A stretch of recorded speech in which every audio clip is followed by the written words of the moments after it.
بسم اللہ الرحمن الرحیم۔ السلام علیکم۔ میرا نام شافیہ ہے اور میری عمر اس وقت 45 سال ہے۔ میرا تعلق گجرات کے قریب ایک بستی سے ہے۔ میں نے زندگی میں ایسے واقعات دیکھے ہیں کہ میں جب وہ سوچتی ہوں تو رونگٹے کھڑے ہو جاتے ہیں، اور میں اپنے سامنے مکافات عمل کی ایک زندہ مثال دیکھ رہی ہوں۔ میں 6 سال کی تھی جب ہمارے ابا ہمیں چھوڑ کر دنیا سے رخصت ہو گئے۔ تب ہمیں دنیا کے سرد و گرم کا پتہ تک نہیں تھا۔ جس دن ابا نے ہمیں داغ مفارقت دیا، وہ دن بھی عام دنوں جیسا تھا۔ ابا گھر سے اپنی محنت مزدوری کا سامان تھامے روز کی طرح مسکراتے ہوئے گھر سے نکلے تھے، اور پھر میرے ابا واپس نہیں آئے۔ اس دن گھر میں کوہرام بپا ہو گیا تھا، لیکن عمر کچی تھی، اس لیے میں باقی بچوں کے ساتھ کھیلتی رہی۔ امی زور زور سے روتی رہی۔ اس وقت مجھے احساس ہی نہیں ہوا تھا کہ میں نے کیا کھویا ہے، لیکن آہستہ آہستہ وقت ہمیں بابا کی یاد دلاتا رہا۔ روز کھانا بناتے وقت امی اونچی اونچی روتی تھی۔ جب کھانے کے لالے پڑنے لگے تب ہمیں بس بابا کا ہنستا ہوا چہرہ نظر آتا تھا۔ امی نے لوگوں کے گھروں میں کام کرنا شروع کر دیا تھا، کیونکہ امی جانتی تھی کہ ہم لوگ کتنے حساس تھے، اس لیے امی نے خود محنت کرنے کو ترجیح دی تھی۔ اور پھر اس طرح کئی صحبتیں دیکھتے دیکھتے وقت گزر ہی گیا، اور بھائی نے اتنی تعلیم حاصل کر لی تھی کہ اب انہیں کہیں اچھی نوکری مل رہی تھی۔ وہ جس جگہ جاتے لوگ ان کی ڈگری سنتے ہی انہیں نوکری کے لیے ہاں کر دیتے، کیونکہ ہمارے اس چھوٹے سے شہر میں زیادہ پڑھے لکھے لوگ نہیں تھے۔ ہم نے ساری زندگی محرومیوں میں ہی گزاری تھی۔ جب ہمارے ابا اس دنیا سے گئے تو سب رشتہ داروں نے ہم سے قطع تعلق کر لیا تھا۔ کوئی بھی ہمیں خوشی یا غمی میں اپنے گھر تک نہیں بلاتا۔ امی ہمیشہ صرف ایک ہی بات پر افسوس کرتی تھی کہ مجھے تمہارے ابو کے جانے کے بعد یہ دنیا بھی چھوڑ گئی ہے۔ انہی محرومیوں کے زیر سایہ ہم بڑے ہوئے تھے، اور اب حالات یکسر بدل چکے تھے۔ جو رشتہ دار کبھی ہم سے بات کرنا مناسب نہیں سمجھتے تھے، ہم ان کے لیے قابل عزت اور مقدم ہو گئے تھے۔ اطہر بھیا کی نوکری لگتے ہی جو لوگوں کو ہم میں کیڑے نظر آتے تھے وہ اب سب چھپ گئے تھے۔ اب خاندان کی ہر لڑکی کی نظر بھائی پر اور ہر لڑکے کی نظر مجھ پر تھی، لیکن اماں چاہتی تھیں کہ وہ ہمیں ایسی ہر قسم کی خرابی سے دور رکھیں، کیونکہ وہ اپنی غربت میں سارے خاندان کا اصل چہرہ دیکھ چکی تھی، اور وہ نہیں چاہتی تھی کہ ان کی اولاد میں سے کوئی بھی وہ سب بھگتے اور تنہا کوئی کٹھن وقت سہے۔ امی نے مجھے بھی پڑھانے کا فیصلہ کر لیا تھا، اور یہ کہا کہ اس کے ابا چاہتے تھے کہ ان کی بیٹی بھی پڑھے لکھے اور اپنے قدموں پر کھڑی ہو، اس لیے میں اسے بھی پڑھانا چاہتی ہوں۔ سب بزرگوں نے اس بات پر کافی اعتراض کیا تھا۔ اب اس خاندان کی لڑکی باہر لڑکوں میں پڑھنے جائے گی تو ہماری کیا عزت رہ جائے گی، لیکن امی اور بھائی اب مصمم ارادہ کر چکے تھے۔ امی کا کہنا تھا کہ اپنے شوہر کے جانے کے بعد جیسے سخت اور کٹھن حالات میں نے دیکھے تھے، صرف اپنے ان پڑھ اور جاہل ہونے کی وجہ سے، میں نہیں چاہتی کہ میری بیٹی وہ سب دیکھے۔ کل کو اس پر جب کوئی برا وقت آئے تو میں چاہتی ہوں کہ وہ اکیلی اس قابل ہو کہ اس دنیا میں کسی کی محتاجی کا سامنا نہ کرنا پڑے۔ اور امی کی یہی بات میری طاقت تھی۔ میں دن رات محنت کر رہی تھی، اور پھر جس دن میرا FA کا نتیجہ آیا تو وہ دیکھ کر سارے خاندان کی زبانوں کو تالا لگ چکا تھا۔ میں نے پورے شہر میں ٹاپ کیا تھا، اور اتنے اچھے نتائج پر سب دنگ رہ گئے تھے، یہاں تک کہ میں خود بھی۔ اب ایک بار پھر میرے لیے رشتوں کا ڈھیر لگ چکا تھا۔ خاندان والے میری شادی کروا کے میرے پاؤں میں زنجیر ڈالنا چاہتے تھے، ورنہ انہیں ڈر تھا کہ اگر میں زیادہ پڑھ لکھ گئی تو پھر ان میں سے کسی کے بھی گھر میں رشتہ نہیں ہو سکے گا۔ لیکن بھائی نے پھر بھی سب کی مخالفت مول لی اور میرے لیے کئی ادارے دیکھنے شروع کر دیے۔ میں نے پورے شہر میں امتیازی نمبر لیے تھے، اس لیے یہ سب کو معلوم تھا کہ میں جس بھی یونیورسٹی پر ہاتھ رکھوں گی وہاں مجھے وظیفہ بھی ملے گا اور داخلہ بھی۔ بھائی نے پورے شہر کے کالجز کے فارم جمع کر لیے تھے۔ میرے سامنے اس وقت بڑے بڑے اداروں کے فارم رکھے ہوئے تھے، لیکن میں جانتی تھی کہ میرے بھائی جس قدر مخالفت کا سامنا کر رہے ہیں، کسی بڑی جگہ میں داخلے کا مطلب اپنے اور بھائی دونوں کے لیے مسائل کو بڑھانا تھا۔ اس لیے میں بالکل نیچے سے شہر کے ایک خواتین کے لیے مختلف کالج کا فارم بھر دیا۔ بھائی بہت حیران ہوئے تھے، اور انہوں نے مجھے کہا کہ شافیہ، تمہیں موقع مل رہا ہے کہ تم کہیں بھی پڑھ سکتی ہو، تو یہاں آ کر تم کیا کرنا چاہ رہی ہو؟ بھائی بھی تو میرا ہی خون تھے۔ وہ فوراً بھاپ گئے کہ میں نے کس وجہ سے انکار کیا ہے۔ انہوں نے مجھے بہت سمجھایا کہ انہیں کسی سے بھی کوئی فرق نہیں پڑتا، لیکن میں فیصلہ کر چکی تھی۔ مجھے کچھ بھی کرنا ہے، لیکن بھائی پر بوجھ نہیں بننا، اور نہ ہی ان کے لیے زندگی کو تنگ کرنا ہے۔ امی ہم دونوں بہن بھائیوں کو پیار، ذہانت اور ایک دوسرے کے لیے محبت دے کر صدقے واری چاہتی۔ انہی دنوں خاندان کے ایک بڑے بزرگ ہمارے گھر آئے اور کہنے لگے کہ ہم لوگ شافیہ بیٹی کو پڑھنے کی اجازت دیتے ہیں اور بہت خوش بھی ہیں۔ یہاں کی کوئی لڑکی اتنا آگے بڑھے اور ہمارا نام روشن کرے، لیکن اس کے لیے بھی ہماری ایک شرط ہے۔ شافیہ کا نکاح کالج جانے سے پہلے ہی خاندان کے کسی بھی لڑکے سے کروانا ہوگا۔ ان کی یہ بات سن کر بھائی زور سے ہنس دی اور کہا، بابا جی آپ سے کس نے کہا کہ میں اپنی بہن کی شادی ایسے ہی کر دوں؟ میں اب صاحب حیثیت ہوں اور بڑا گھر بھی ہے میرا۔ میں شافیہ کی شادی ایک ایسے لڑکے سے کروں گا جو گھر جمائی بن کر رہنے کے لیے تیار ہو، اس سے عزت بھی یہاں ملے گی، لیکن سب سے پہلے یہ کہ اسے میری بہن کو عزت دینا ہوگی۔ میں اب شافیہ کو خود سے دور نہیں کر سکتا۔ بھائی کی اس بات پر جہاں میرا مان مزید بڑھ گیا تھا، وہیں وہ لوگ اپنا سا منہ لے کر رہ گئے اور کئی سو باتیں کرتے، منہ کے زاویے بگاڑتے وہ اپنے گھروں کو چلے گئے۔ اور پھر میں نے کالج جانا شروع کر دیا۔ وہاں کا ماحول بہت اچھا تھا اور مجھے ایک پیاری سی دوست بھی ملی جس کا نام سارا تھا۔ میں نے زندگی میں بہت کم دوستیں بنائی تھی کیونکہ میں کوئی خاص باتونی نہیں تھی، لیکن سارا سے ملنے کے بعد ہمارا دل آپس میں مل گیا اور اب پکی سہیلیاں بھی بن چکی تھیں۔ سارا کا حلیہ دیکھ کر میں اس کے خاندان کا حساب لگا سکتی تھی، لیکن میں نے اس سے دوستی کسی مادی چیز کے لیے نہیں کی تھی، بلکہ میں تو چاہتی تھی کہ میں اس کی مدد کروں۔ اور آہستہ آہستہ سارا میری زندگی کا ایک حصہ بن گئی تھی۔ میں گھر جا کر سارا دن اسی کی باتیں کیا کرتی۔ امی اور بھائی دونوں روز سارا کا نام سن سن کر تنگ آ گئے تھے، اور امی کہتی تھیں کہ اگر سارا لڑکا ہوتی تو میں اس سے تمہاری شادی بھی کروا دیتی، اور میں اس بات پر خوب ہنسا کرتی۔ جیسے جیسے ہماری دوستی گہری ہو رہی تھی، میرا بھروسہ سارا پر بڑھتا جا رہا تھا۔ میں اسے اپنے اور اپنے خاندان کے کئی راز بتا چکی تھی، اور اس نے آج تک مجھ سے کبھی بھی ایسی کوئی لڑائی نہیں کی تھی جس کی وجہ سے میں اس سے دور ہوتی۔ میں نے جب اسے اپنی نئی کتابیں اور چیزیں دینا چاہیں تب بھی وہ اس سہولت سے انکار کر گئی۔ مجھے وقت کے ساتھ ساتھ ایک بات کھٹکتی تھی کہ میں تو اپنا دل سارا کے سامنے کھول کر رکھ چکی ہوں، تو وہ اپنی سب باتیں مجھے کیوں نہیں بتاتی؟ یہاں تک کہ اس نے کبھی بھی اپنے گھر کے حالات یا پھر کسی بھی تنگی کا ذکر مجھ سے نہیں کیا تھا۔ اس کے زبان پر ہمیشہ شکر کا کلمہ ہی ہوتا۔ ایک دن بھائی نے مجھے کالج چھوڑا تو میں اندر گئی تو حیران رہ گئی۔ سارا اکثر مجھ سے پہلے ہی آ جاتی تھی کیونکہ وہ لوکل بسز میں آتی تھی اور اسے کافی وقت بھی لگا کرتا تھا، لیکن وہ آج موجود نہیں تھی۔ اس نے مجھے چھٹی کرنے کا بھی نہیں بتایا۔ میں کافی پریشان ہوئی اور ابھی کلاسز میں بھی کافی وقت تھا۔ میں نے ایک لڑکی سے سارا کے بارے میں پوچھا تو پتہ لگا کہ وہ تو کب کی آ چکی ہے۔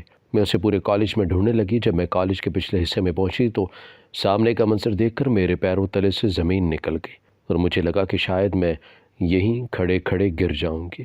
سارا زمین پر بیٹھی تھی اور اس کے ہاتھ میں نیند کی گولیاں تھیں۔ وہ تقریباً 50 سے اوپر گولیاں تھیں جو سارا نگلنے والی تھی۔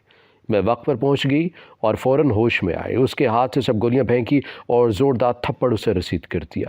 اس وقت وہ مجھے اپنے سامنے دیکھ کر ہکا بکا رہ گئی۔ اسے میرے یہاں ہونے کی رتی برابر بھی امید نہیں تھی۔ وہ سر جھکائے رونے لگی تھی اور میں اسے دیکھ کر بھی رونے لگی۔ میں نے غصے سے اس پر چلانا شروع کیا کہ تمہیں میرے ساتھ اتنا وقت ہو چکا ہے، میں تم سے اپنا کھایا پیا تک سب کچھ بتا دیتی ہوں، لیکن تم اپنی زندگی کے نہ جانے کون کون سے راز مجھ سے چھپائے بیٹھی ہو، اور وہ راز تمہیں مجھے بتانے ہی ہوں گے۔ میرے اس پر اتنا غصہ کرنے کے بعد اس نے مجھے بتانا شروع کیا کہ وہ اور اس کا بھائی 2-3 سال کے تھے جب ان کے ابا کا انتقال ہوا۔ گاؤں کے ایک وڈیرے نے ان کا گھر بھی چھین لیا۔ تب وہ لوگ سڑکوں پر آ گئے تھے۔ ان کے ماموں بھی مدد کرنے کے لیے تیار نہیں تھے۔ پھر جا کر ایک خدا ترس عورت نے سارا کی امی کو کام پر رکھ لیا اور آہستہ آہستہ اتنی محبت دی کہ وہ لوگ اس گھر کے مکینوں جیسے ہی رہنے لگے۔ لیکن اب کچھ ماہ پہلے اس عورت کا انتقال ہو گیا تھا اور ان کے بچے چاہتے تھے کہ سارا اور اس کی امی بھی یہاں سے چلے جائیں کیونکہ اب وہ ان کا مزید بوجھ نہیں اٹھا سکتے۔ سارا کے بھائی کی نوکری ابھی تک نہیں لگی کہ وہ کوئی کرائے کا گھر ہی لے لیتے، اس لیے آج اس نے اپنی زندگی ختم کرنے کا فیصلہ کیا تھا۔ میں نے سارا کو اپنے ساتھ گلے سے لگا لیا اور اپنے بھائی سے بات کی۔ سارا کی باتیں یاد کر کے میں خود بھی رو پڑی اور بھیا سے میرے وہ آنسو برداشت نہیں ہوئے، اور انہوں نے اسی دن اپنے دفتر میں سارا کی نوکری کی بات کی۔ مسئلہ یہ تھا کہ سارا اتنی دور اکیلی کیسے جاتی، اس لیے بھائی نے اسے بھی لے جانے اور چھوڑنے کا ذمہ خود پر لے لیا۔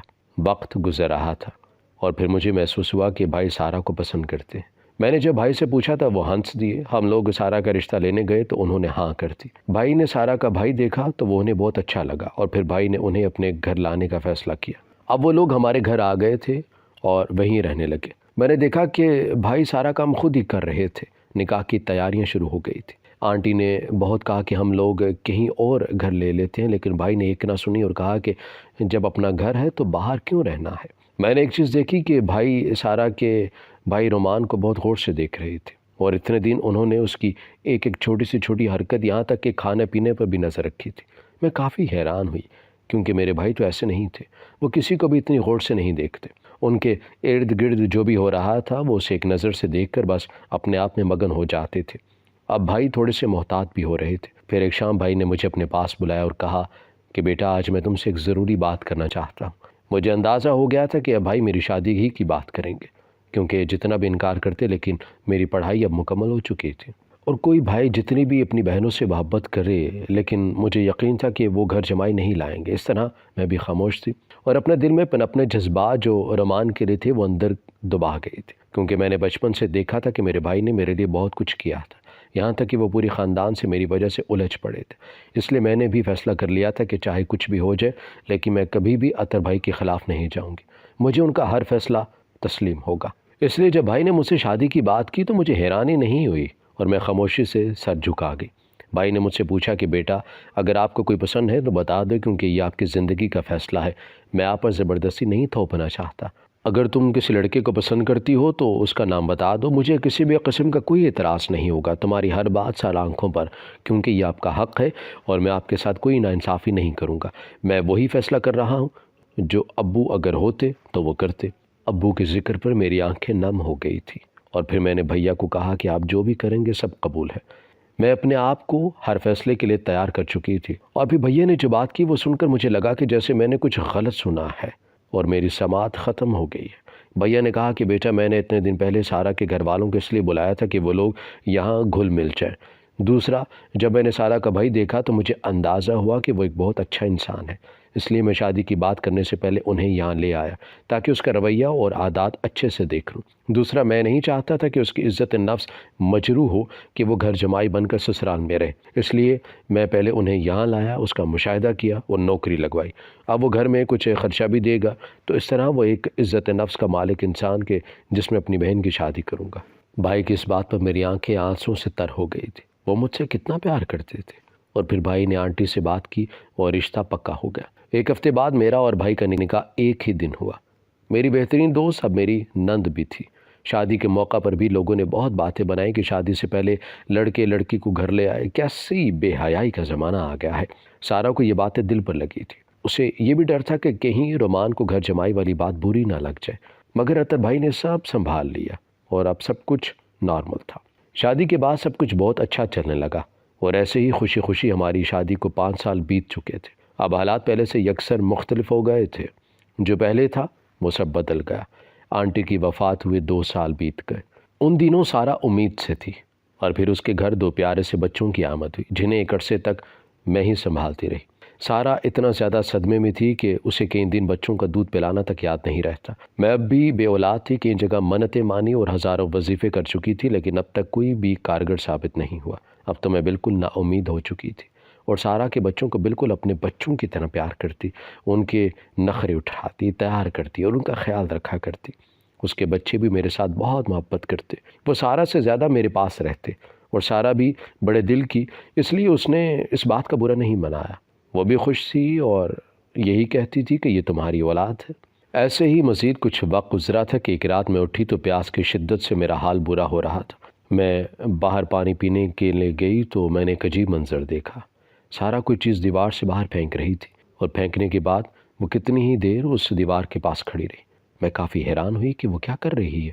میں نے اسے آواز لگائی تو وہ ایک دم ڈر کر مڑی اور پھر مسکرا کر کہنے لگی کہ کوڑا تھا، باہر پھینک رہی تھی۔ میں مطمئن تو نہ ہوئی لیکن چپ ہو گئی، کیونکہ مجھے بھی پتا تھا اور اسے بھی کہ ہم کوڑا جمعدار کو دیا کرتے تھے۔ لیکن میں چل کر گئی اور پھر مزید کچھ دن رات کو جب میں اٹھی تو میں نے وہی منظر دیکھا۔ اب مجھے بھی تجسس ہونے لگا تھا، سارا آخر اس پہر اٹھ کر کرتی کیا ہے۔ اب میں نے پکا عہد کر لیا تھا کہ میں اس رات سے پردہ اٹھا کر رہوں گی۔ ہمارے گھر میں ایسا کیا چل رہا ہے جو صرف سارا ہی جانتی ہے۔ پھر ایک دن اس شک پر سونے کا سہاگا یہ ہوا کہ میں نے سارا کو فون پر بات کرتے سنا۔ تب اطہر بھائی اور رمان دفتر گئے تھے اور بچے امی کے پاس سو رہے تھے۔ سارا اپنے کمرے میں کھڑی مسلسل ہو رہی تھی کہ ہاں میں آ رہی ہوں، تم بس میرا انتظار کرنا، میرے بغیر مت جانا، ورنہ کبھی بھی میں تم سے بات نہیں کروں گی۔ اور سامنے سے مقابل نے نہ جانے کیا کہا، وہ اونچی آواز میں کھلکھلا کر ہنس پڑی۔ مجھے اب اپنے تمام وسوسے سچ ہوتے نظر آ رہے تھے۔ سارا کا ایسے بات کرنا، راتوں کو دیوار کے پاس جانا، اس کا مطلب تھا کہ وہ میرے بھائی کو دھوکہ دے رہی تھی، اس لیے اس کا بچوں پر بھی اتنا دھیان نہیں تھا۔ مجھے حد سے زیادہ دکھ ہوا اور پھر جب رات کو رومان گھر آئے تو میں سر لپیٹے پڑی تھی۔ انہوں نے کافی مجھے بلایا لیکن میں نہ اٹھی، مگر جب انہوں نے مجھے پیار سے کہا کہ اٹھو اور بتاؤ کہ کوئی مسئلہ ہے، میں نے انہیں ساری بات سچ سچ بتا دی تو انہوں نے میرا بالکل بھی یقین نہیں کیا اور مجھے ڈانٹ دیا کہ میری بہن ایسا نہیں کر سکتی۔ لیکن میں نے کہا کہ آج رات آپ جاگیں اور پھر دیکھیں کہ کیا ہوتا ہے، اور پھر رومان اور میں انتظار کرنے لگے۔ آدھی رات گزر گئی تھی لیکن سارا باہر نہ آئی۔ رومان نے مجھے غصے سے گھورا اور کہا کہ تم میری بہن پر الزام لگا رہی ہو، شرم نہیں آتی؟ ابھی ان کے الفاظ منہ میں ہی تھے کہ سارا باہر آ گئی اور روز جیسا کچھ کرنے لگی۔ رومان نے باہر نکل کر اس سے پوچھنا چاہا لیکن میں نے روک دیا اور پھر اگلے دن کا انتظار کرنے لگی۔ آج جب سارا باہر جانے لگی تو میں اس کے پیچھے گئی۔ سارا ایک آستانے کے پاس جا کر رکی تو میں حیران رہ گئی۔ مجھے نہیں معلوم تھا کہ وہ کسی پیر کو بھی مانتی ہے، لیکن جب وہ باہر نکلی تو میں نے اسے روک لیا اور کہا کہ مجھے سب علم ہے کہ تمہارا چکر چل رہا ہے اور رومان بھی سب جانتا ہے۔ ہمیں کبھی بھی نہیں لگا تھا کہ تم اطہر بھائی کو ایسے دھوکہ دو گی اور ایک دم بے نیاز ہو جاؤ گی، اس لیے تم نے کبھی بھی بچوں سے پیار نہیں کیا۔ اس الزام پر وہ تڑپ اٹھی تھی اور گھر چلنے کا کہا اور بولی کہ گھر جا کر سب بتاتی ہوں۔ میں بھی خاموشی سے چل دی کیونکہ راستے میں کھڑے ہو کر بات کرنا مجھے بھی اچھا نہیں لگ رہا تھا۔ آج اس نے مجھے بتایا کہ بچپن سے ہی وہ لوگ ایک بابا کو مانتے تھے اور اس نے مجھے کالج کے دنوں میں اس لیے نہیں بتایا تھا کہ میں امیر تھی، کہیں اس سے دوستی توڑنا تو۔ اور پھر جب وہ بہت پریشان تھی تو انہی بابا کے پاس گئی، تب ایک وظیفہ دیا اور جس دن وہ وظیفہ مکمل ہوا اس دن اطہر کا رشتہ سارا کے لیے گیا۔ اس طرح ہر موقع پر اس بابا کے وظیفے کام آتے۔ اب بھی سارا اس وجہ سے پریشان تھی کیونکہ میرے گھر اولاد نہیں تھی۔ وہ جانتی تھی کہ میرے دل میں کیا ہے۔ وہ سارا دن اپنے بچے میرے سے نہ لیتی لیکن پھر بھی وہ جانتی تھی کہ میں دل میں اولاد کی چاہت رکھتی ہوں، اس لیے وہ ایک بار پھر اس بابا کے پاس گئی تو انہوں نے کہا کہ یہ وظیفہ کر لینا اور پھر گھر کے صحن سے پتھر اٹھا کر پوٹلی بنا کر باہر پھینک دینا تاکہ ساری بلائیں بھی دیوار سے باہر چلی جائیں۔ ان کا وظیفہ ہمیشہ قرآنی آیات ہی ہوا کرتی ہیں۔ یہ وظیفہ 40 دن کرنا تھا اور آج آخری دن تھا تو تم نے اور امان نے دیکھ لیا۔